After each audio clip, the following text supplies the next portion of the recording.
लोकप्रतिनिधींचा हक्कावर गदा, विरोधी पक्षनेता हिरालाल चौधरी यांचा आरोप. नंदुरबार जिल्हाधिकारी यांना नंदुरबार पालिका विरोधी पक्षनेत्यांतर्फे नंदुरबार नगर परिषद सभांचे चित्रीकरण होण्याबाबतचे निवेदन देण्यात आले व या संदर्भात नंदुरबार पालिकेचे भाजपचे विरोधी पक्षनेते हिरालाल चौधरी यांनी विरोधी पक्षातील नगरसेवकांसह पत्रकार परिषद घेऊन त्यात सविस्तर माहिती दिली आहे. नंदुरबार नगरपालिकांच्या सभांचे कामकाज सर्वांना कळवणे नगरपालिकेचे कर्तव्य आहे.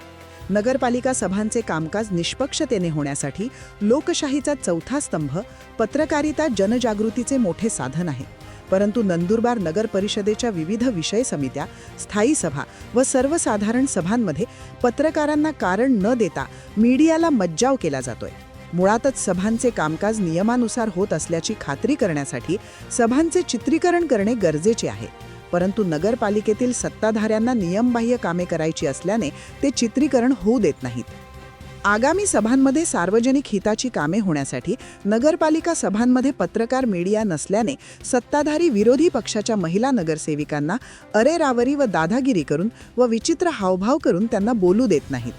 महिला नगरसेविकांच्या हक्कावर गदा आणण्याचा प्रयत्न होत असताना नगराध्यक्ष देखील महिला असताना त्या याबाबत कोणतीही भूमिका घेताना दिसून येत नाही. नगर परिषदेच्या मागच्या कार्यकाळामध्ये झालेल्या सभांमध्ये महिला नगरसेविकांवर हल्ला झाल्याच्या घटना असून त्या अनुषंगाने पोलीस ठाण्यात गुन्हा देखील नोंदविण्यात आला आहे. अशातच आताच्या या साऱ्या आतेताई भूमिकेमुळे खास करून विरोधी पक्षांच्या महिला नगरसेविकांच्या सुरक्षेचा प्रश्न निर्माण झाला आहे. त्यामुळे पुढील होणाऱ्या सर्व सभांना पोलीस बंदोबस्त द्यावा. सभा सुरू असताना विरोधकांनी विरोध करूनही विषयाच्या इतिवृत्ताचे लिखाण करताना हे सर्वानुमते विषय मंजूर दाखवले जातात. मुळातच विरोधकांचा आक्षेप नोंदविणे अपेक्षित आहे. त्यामुळेच सभेच्या कामकाजाचे व्हिडिओ चित्रीकरण होणे अत्यंत गरजेचे आहे. सभा सुरू असताना विरोधी गटाचे माईक कर्मचाऱ्यांना हातीश धरून हेतू पुरस्कार बंद केल्या जातात. यामुळे विरोधी गटाचा आवाज दाबला जातोय. अशातच लोकशाहीचा चौथा स्तंभ असलेले पत्रकार या सभांमध्ये उपस्थित राहू दिल्यास या सर्व अरेरावी एकाधिकारशाही सर्वात समोर उजागर होईल. सभांमधील अजेंड्यावर विषय नसताना किंवा सभा सुरू असताना सभेपुढे विषय येऊ न देता, विषयावर चर्चा न करता परस्पर लाखो रुपयांची कामे सभानंतर मंजूर केली जातात. यामुळे सभांमध्ये मीडिया असणे गरजेचे आहे. प्रत्येक सभांचे अजेंडे, टिप्पणी, ठराव, इतिवृत्त, प्रोसिडिंग व इतर बाबी शासनाच्या संकेतस्थळावर 7 दिवसात प्रसिद्ध करण्याचे शासकीय निर्देश असताना नंदुरबार नगरपालिका प्रशासन ठराव व प्रोसिडिंग वेळ मिळेल तेव्हा व मनमर्जीने काहीही लिहितात. म्हणून शासनाच्या निर्देश पायदळी तुडविणाऱ्या अधिकारी कर्मचाऱ्यांवर कारवाई व्हावी.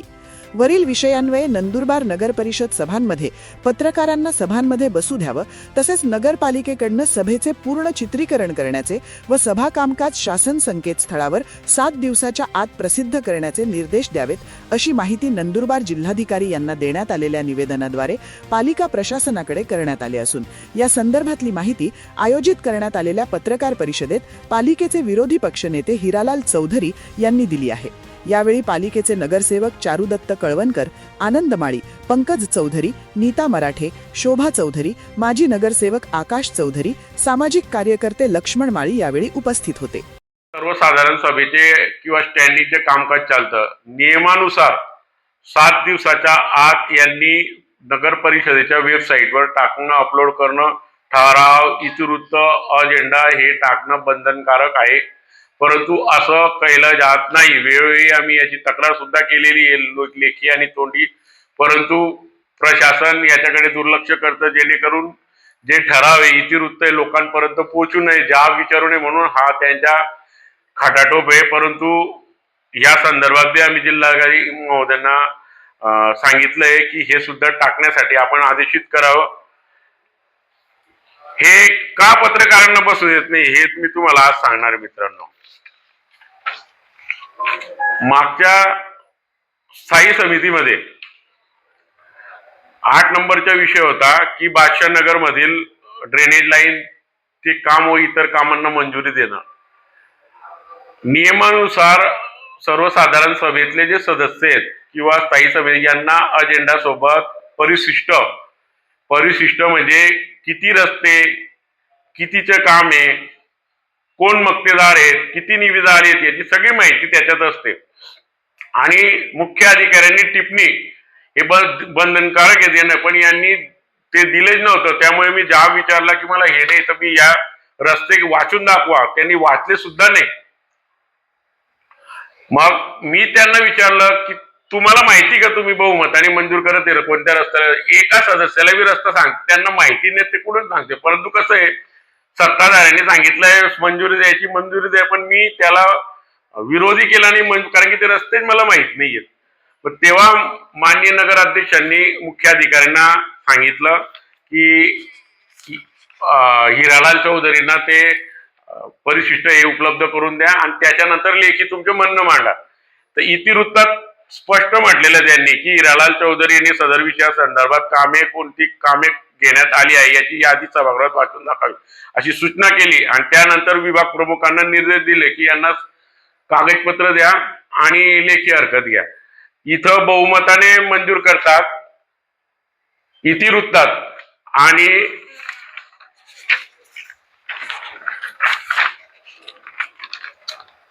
हा ठराव आहे, या ठरावामध्ये सर्वानुमते मंजुरी देतात. मी माझे मतच व्यक्त केलेलं नाहीये आणि तुम्ही सर्वानुमते मंजूर करतात. हे असं बेकायदेशीर काम चालावं म्हणून पत्रकारांना बसू दिलं जात नाहीये, आणि हे लेखी पुरावा मी तुम्हाला दिलेला आहे. दुसरी गोष्ट काय विषय होता आणि कशा संदर्भात पत्रकार परिषदेत केलं होतं?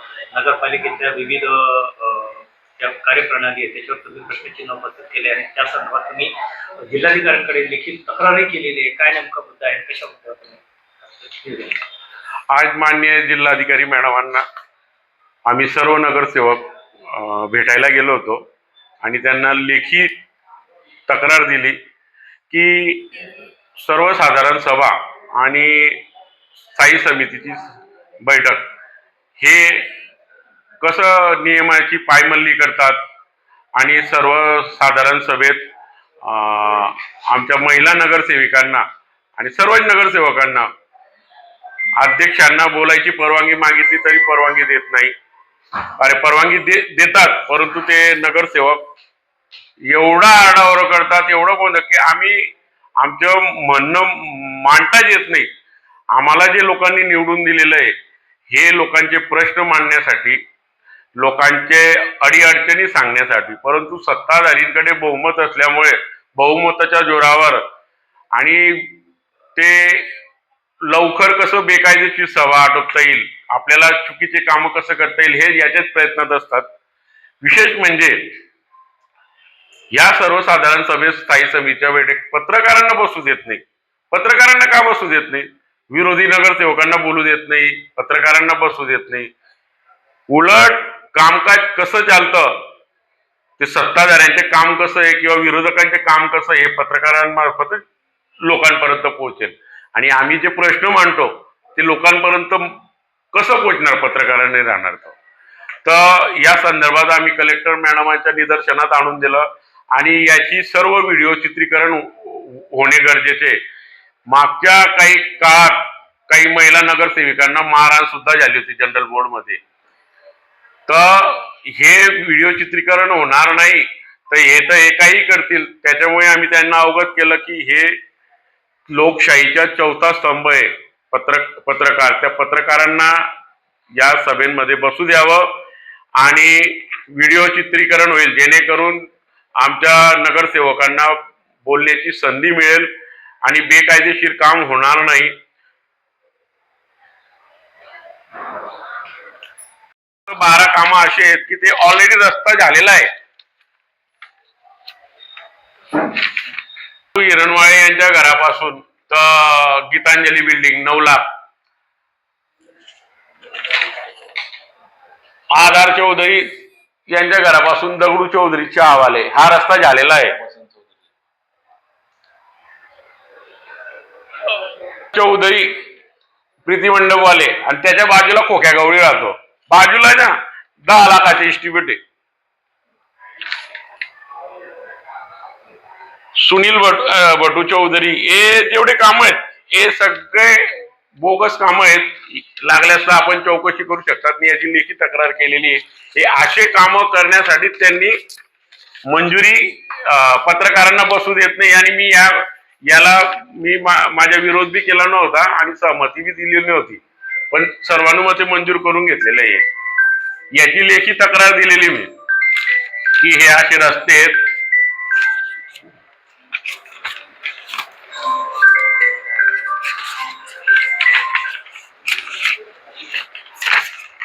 की कुंभारवाडा धनराज कुंभार यांच्या घरापासून तर गवळीवाड्यातील महादेव मंदिराच्या रस्त्याची मी लेखी तक्रार केलेली आहे. 3 महिन्या पहिले हा रस्ता बनला आहे. अतिशय निकृष्ट दर्जाचा रस्ता बनलेला आहे आणि तो माझ्याच प्रभागातला आहे. तर इथं गटारी बनल्या नाहीयेत आणि संबंधित अभियंत्याने एमबी रेकॉर्डिंग केलेली आहे की गटारी बनल्या आहेत. इस्टिमेट प्रमाणे रस्ता झालेला नाही, त्याची इस्टिमेट प्रमाणे बिल सादर होऊन गेलेलं आहे. अभियंत्यांनी त्याला बिल सुद्धा देऊन दिलेलं आहे. तर या सदर रस्त्याची चौकशी व्हावी अशी माननीय जिल्हाधिकाऱ्यांना मी मागणी केलेली आहे.